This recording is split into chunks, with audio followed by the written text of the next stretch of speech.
जिंदगी में चैलेंजेस मतलब चुनौतियां तो आती ही रहती हैं, है ना। कभी कभी तो डर लगता है कि बस इनसे बचकर निकल जाएं। पर जरा सोचिए, क्या हो अगर हमारे पास एक सिंपल सा पावरफुल सा टूल किट हो किसी भी चैलेंज से निपटने के लिए। चलिए आज इसी बारे में बात करते हैं और उस 4 स्टेप फ्रेमवर्क को समझते हैं जो हर मुश्किल को एक मौके में बदल सकता है। और इसी सोच के साथ हमारा पहला सवाल आता है, जो आज की पूरी बातचीत का सेंटर पॉइंट है। क्या ये चुनौतियां हमें रोकने के लिए आती हैं या फिर हम एक बेहतर इंसान बनाने के लिए? तो सबसे पहली बात, चैलेंजेस को देखने का नजरिया। ये फ्रेमवर्क कहता है कि चुनौतियां असल में रुकावटें हैं ही नहीं, ये तो कह सकते हैं कि एक तरह के टेस्ट्स हैं जो हमें ग्रो करने में मदद करते हैं। मतलब ये वो एक्सपीरियंसेस हैं जिनसे भागना नहीं है। असल में यही तो वो पल होते हैं जो हमारी हिम्मत, हमारे कैरेक्टर को बनाते हैं। ये कसौटी की तरह है जो हमें टेस्ट करती हैं और पहले से कई ज्यादा स्ट्रांग बना के छोड़ती हैं।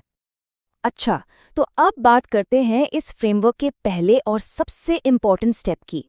देखिए, सब कुछ शुरू होता है एक पक्के इरादे से, एक सही माइंडसेट से, मतलब द पावर ऑफ डिसीजन। अब जरा इन दो बातों पर गौर कीजिए, इनमें जमीन आसमान का फर्क है।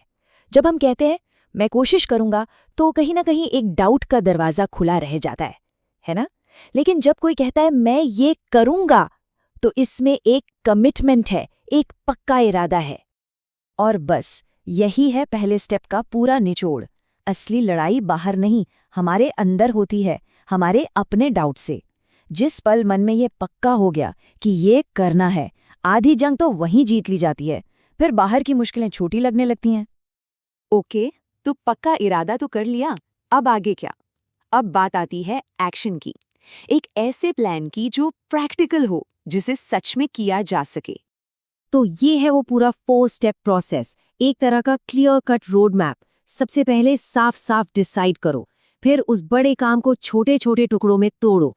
तीसरा, कंसिस्टेंटली लगे रहो। और चौथा, अपनी प्रोग्रेस को ट्रैक करते रहो। अब आते हैं दूसरे स्टेप पर। देखिए, कोई भी बड़ा चैलेंज शुरुआत में डरावना ही लगता है, एक बहुत बड़े पहाड़ जैसा। लेकिन जैसे ही हम उसे छोटे छोटे मैनेजेबल स्टेप्स में तोड़ देते हैं, वो अचानक से सिंपल लगने लगता है, अचीवेबल लगने लगता है। ये एग्जाम्पल देखिए, कितना सही है। एक पूरी किताब खत्म करनी है, ये सोचते ही टेंशन हो जाती है। लेकिन अगर लक्ष्य हो आज सिर्फ 2 पेज पढ़ने, तो ये कितना आसान लगता है। बस यही तो ट्रिक है, रोज 2-2 पेज और किताब कब खत्म हो जाएगी पता भी नहीं चलेगा।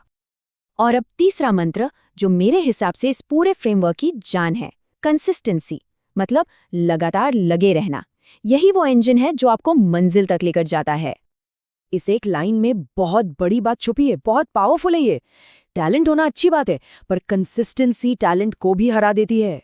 असल में जो रिजल्ट्स आते हैं ना, वो रोजाना की छोटी छोटी मेहनत से ही आते हैं। और असली टेस्ट तो यही होता है। जब मूड अच्छा हो तब तो हर कोई काम कर लेता है। मजा तो तब है जब मन ना हो और फिर भी वो काम किया जाए। ये छोटे छोटे डेली एफर्ट्स कंपाउंड इंटरेस्ट की तरह होते हैं। शुरू में लगता है कुछ नहीं हो रहा, पर लॉन्ग रन में ये मिलकर एक बहुत बड़ा रिजल्ट देते हैं। चलिए अब आते हैं चौथे और आखिरी स्टेप पर। वो है अपनी प्रोग्रेस को ट्रैक करना। ये कंपास की तरह है जो हमें बताता रहता है कि हम सही रास्ते पर हैं और आगे बढ़ रहे हैं। इससे मोटिवेशन बना रहता है। अब ट्रैक करने के तरीके बहुत सिंपल हैं। कोई डायरी यूज कर सकता है, कैलेंडर पर निशान लगा सकता है, या फिर कोई मोबाइल ऐप। तरीका जो भी हो, पॉइंट ये है कि अपनी रोज की छोटी छोटी विन्स को रिकॉर्ड किया जाए। जब हम मेंटली किसी टास्क पर टिक लगाते हैं ना, तो दिमाग को एक छोटा सा रिवॉर्ड मिलता है जो हमें आगे बढ़ने के लिए पुश करता है। हर एक टिक, हर एक +1 एक छोटी सी जीत है। ये हमें बताता है कि हाँ, हम कल से एक कदम आगे हैं। और यही फीलिंग मोमेंटम बनाए रखती है। और हाँ, एक और जरूरी बात, छोटे छोटे माइलस्टोन्स अचीव करने पर खुद को रिवॉर्ड देना मत भूलिए। ये एक साइकोलॉजिकल ट्रिक है। इससे जर्नी बोरिंग नहीं लगती और आगे बढ़ने का मजा भी आता है। तो अब सवाल ये है कि इस पूरे फ्रेमवर्क को फॉलो करने से होता क्या है। असल में सिर्फ चैलेंज ही पूरा नहीं होता, बल्कि अंदर से एक बहुत बड़ा बदलाव आता है। और ये बदलाव इस एक सोच से शुरू होता है कि चुनौतियां, प्रॉब्लम्स है ही नहीं, वो तो भेष बदले हुए मौके हैं। हर चैलेंज अपने साथ एक अपॉर्चुनिटी लेकर आता है, कुछ नया सीखने की, ग्रो करने की और पहले से ज़्यादा स्ट्रांग बनने की। और आखिर में जो सबसे बड़ा रिवॉर्ड मिलता है वो है कॉन्फिडेंस। हर चैलेंज जो पार किया जाता है वो हमारे सेल्फ कॉन्फिडेंस को बढ़ाता है, हमें एम्पावर करता है। पॉइंट सिर्फ गोल अचीव करना नहीं है, पॉइंट ये है कि उस प्रोसेस में हम क्या बन जाते हैं। तो आखिर में बस यही सवाल बचता है, ये सारी बातें सिर्फ सुनने के लिए नहीं थीं, बल्कि एक्शन लेने के लिए हैं। तो अगली चुनौती कौन सी है जिसे एक अवसर में बदला जाएगा? इसका जवाब तो हर किसी को खुद ही ढूंढना होगा।